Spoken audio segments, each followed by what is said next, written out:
If you would like access to the materials, find them linked in the description box below.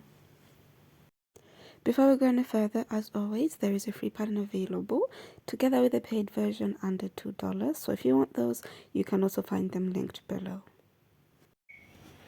So I will be making this book sleeve for my Bible. As you can see, it's starting to ruin at the edges and at the corners. So I'm going to be using my Bible to measure the length of my book sleeve. So make sure you have the book you're making this for close by. So I just quickly went to grab a 4.5mm hook, and we're going to begin by making a slip knot.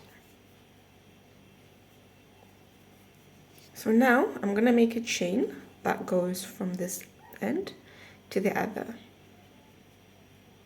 I'm not sure how long that's going to be or how many chains that's going to be, so I am just going to make this chain off camera and meet you once I'm done. So I have just finished making a chain of 34, and when I lay it over the Bible, it just goes over the edges just a bit, and you want that because after we've worked our very first row of single crochet, the foundation chain might get a little bit smaller, and I want my Bible to be nice and free in that crochet sleeve or bag we're making. So now for row 1, I'm going to turn that foundation chain so that we're working into the back bumps of that chain. So into that second chain from the hook, find that second one and turn it around. So into that back bump, go in with your first single crochet and join a single crochet going all the way down.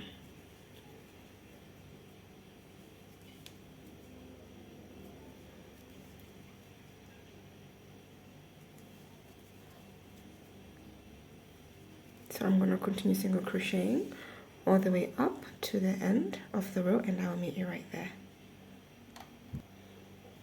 So I have just finished off that row 1, and so far this is what it looks like. And as you can see, it doesn't have as much give anymore, of course, after stretching it, because after working that first row, even though the chain was going over the Bible on both sides, it's now just about exactly, but that's absolutely fine. We can work with it. So at the end of the row, you just want to make a chain of 1 and turn. And now row 2, into that first stitch, go ahead, place a single crochet and single crochet all the way down to the end of the row.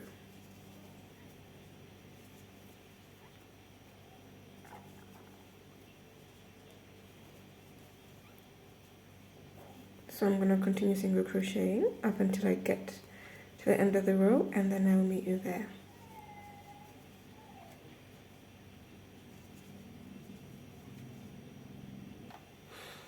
So I have just completed that second row, and as we did with the first row, chain 1 and turn.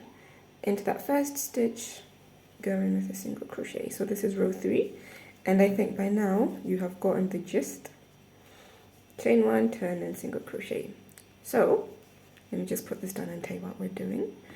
What I'm trying to achieve right now is to crochet a little patch that's gonna match this size. So I might be working about 4 rows. I just want a few rows, so I'm gonna need 4 rows just to be this thick, because after we've done this base or this bottom, we're then gonna go around to make the rest of the pocket of the bag. I'm just gonna make sense as I go. So this is row 3. I'm gonna do this for a total of 4 rows. So after I'm done with row 3, I'm just gonna chain 1, turn, and go back with 1 more row of single crochet, just as we've been doing the whole time. And after I'm done, I'm gonna meet you right back. So after my 4 rows, so far this is what I have got. And if I lay it on my Bible, you're gonna see that it covers just enough. It's just perfect. It's covering just how I want it to cover. So if you need to do more rows to cover the area for your book, be sure to do so. So now we're gonna go around working the sides, and it's gonna make sense why we went into the back bumps of that foundation chain. So you're just gonna make a chain of 1 make sure you have a stitch marker close by. We're going to work into the side single crochet rows. So since we have 4 rows, we're also going to be placing 4 single crochets on the sides. So place your first right in there and place your stitch marker so that you know to join. So all it means is each round is going to begin and end right here. So that's our first, my second, third, and that fourth. So now for the other normal rows sides, we're just going to go into the back loops, placing our single crochets. So instead of placing a normal single crochet as we would right here, we're going to find that loop furthest away from us and place our single crochet.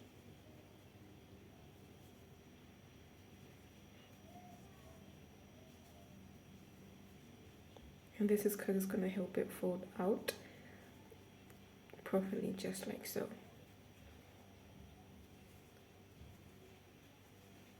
So I am going to continue placing my single crochets up until here, where I will meet you to show you once more how we're going to work this side, single crochets, and then I'll let you guys finish this side yourself and we can meet up here. So let me go ahead, finish off this row, and I'll meet you right here. So I have just finished that one row, and already you can see that it's starting to form or arc upwards. It's starting to take shape. I don't know if you can see it. Yes, it's starting to take shape by itself. So to do the other side, we're going to be placing 4 single crochets on this side. So that's 1, this is 1, this is 2, this is 3, and this is 4. So place my first single crochet in there, second, third, and finally my 4th. And then we're going to find the first stitch. The first stitch is actually this one that we just worked into. So into that very same stitch, I'm just going to place another single crochet to act as my first of this row, or of the other side. So just as we did the previous side, we're also going to keep going into the back bumps of the chain, placing our single crochets. And we're going to do that all the way to that stitch marker that we left, where we're going to slip stitch and chain 1 to begin the second row.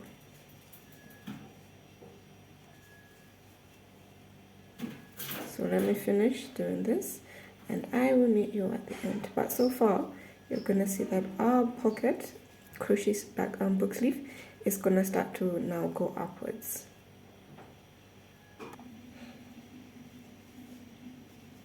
So I've just finished working my way around. At the end, just want to slip stitch there, chain 1, and into that very same stitch as joining, place your first single crochet, replace that stitch marker, and now just go around placing single crochets.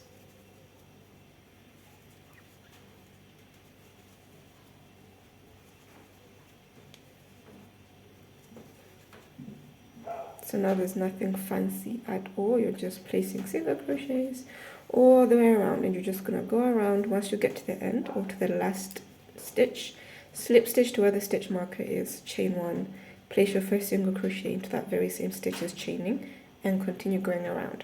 And I'm going to go on, work my way until, so this is the book sleeve, until my Bible is absolutely covered. It's nice and on the inside of my book sleeve. I want it to be quite in, and I might do a few more rows just to keep it in there nice and comfortable.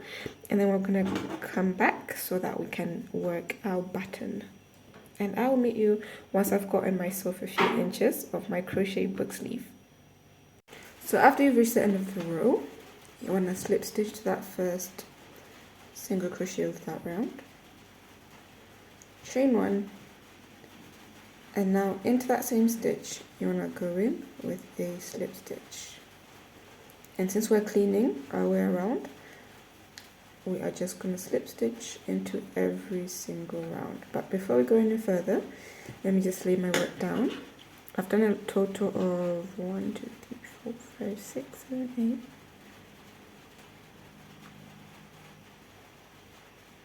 27 rows, 27 rounds. I've gone around placing 27 single crochets, or I've gone 27 rounds with my single crochets, and that's given me the perfect size for my Bible case. So now we want to find out where we want our button to be. Obviously I want mine to be here. To be honest, since I can see this seam, I would like this to be at the very back. So I'm going to want my button to be here, where it's going to be nice and cleaner. So around right here. This is where I want my button to be. So obviously the opposite area, which is around here, is where I want my little hook to be. So I'm just going to place my stitch marker right there. And now we're going to continue with our slip stitches. So we'll slip stitch until we get to the stitch just before the stitch marker. And as we're slip stitching, you can see that it's cleaning up the edges, making it look nice and neat.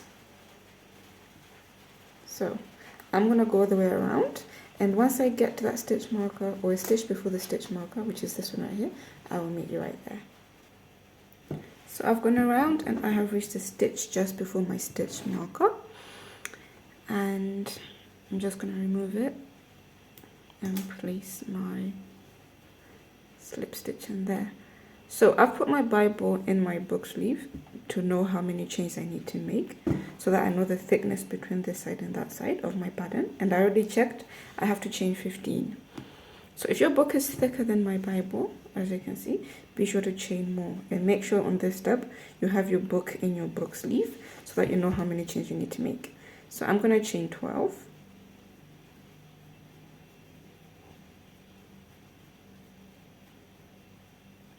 And then into that next following stitch, continue with my slip stitch.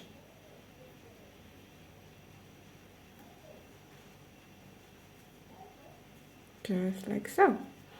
So I'm gonna continue going around, and I'll meet you right here. So I've gone all the way around, and I have reached where I began with that first slip stitch. And I am just going to slip stitch into that first slip stitch to join the row, chain 1. Let me grab my scissors so that I can cut.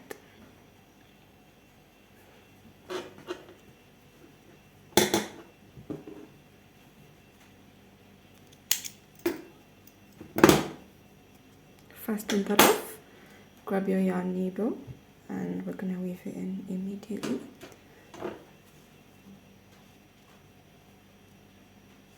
So you can either just go through this and pull your yarn through. I don't think that looks neat enough. I don't like that. So I am gonna go through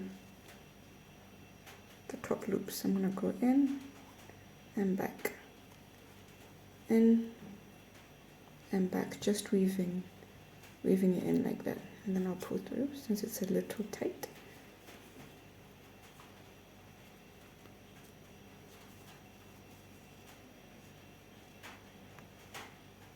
Just in through that side, and then in through the other side, and through that side, and the other side. I like to use this method to close my beanies as well.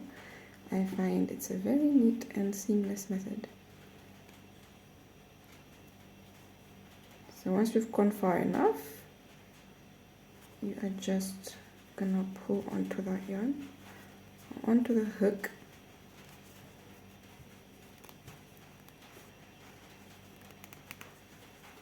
as hard as you can. There we go. And then I'm just gonna even that out. If you still have some yarn left over, just pull onto it and cut off what's left, and then even it out.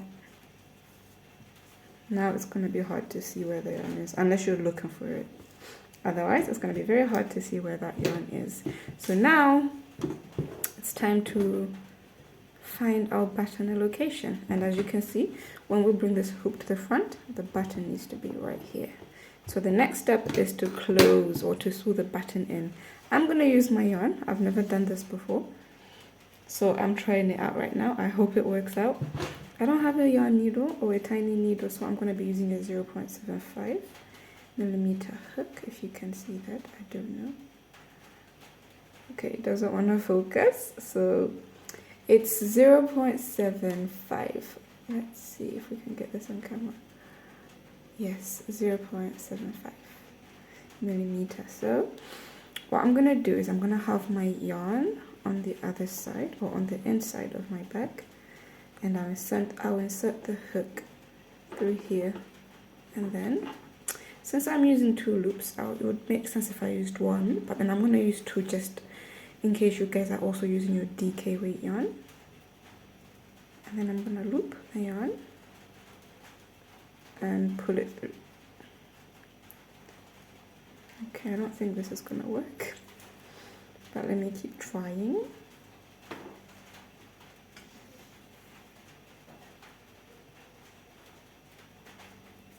Loop that yarn from that side, pull it through. I think I got it.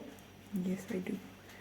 And then I'm gonna pull it through till get all my days. No, okay, I don't think this is gonna work. So let me find another method to close that, to sew my button onto my bag.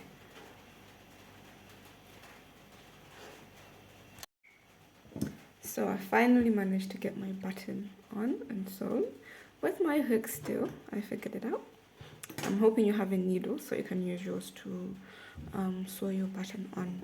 So far this is what we've got. So now that I'm looking at it, I'm seeing that the button is not entirely in the middle, but that doesn't matter. It looks cute anyway. So on to the next part, which is making your little butterfly applique. That's if you want to do this. So I used a pattern that's not mine, so I am going to link a video to a tutorial on how to make this button applique, and I am just going to place mine on the corner right here, just like that. So just pause the video, go find that tutorial if you want to make your butterfly applique, and then meet me right back so that I can show you how I'm gonna connect mine to my crochet bag. So I already got started at this corner, but this is what you're gonna do. You're gonna place your butterfly the way you want it to appear or to be on your bag, and then I am just going through the stitches and finding a bit of yarn on the bag that's closest to the butterfly, not the furthest, and just sewing it on just like so. Find the next stitch, go under the bag just like so, and sew it on just like that. And as I go, you can see that it's just blending in beautifully, and I'm gonna do that going all around the butterfly all the way till I come back to where I began, which is right here. And just like that, we're all done, and our crochet book sleeve is all finished. I hope you loved this. I hope you enjoyed this tutorial and you'll love your crochet book sleeve. If you haven't already, guys, be sure to subscribe. Let's increase the subscription count and ring that notification bell. And if you didn't, as always, be sure to give this a big thumbs up. See you next time.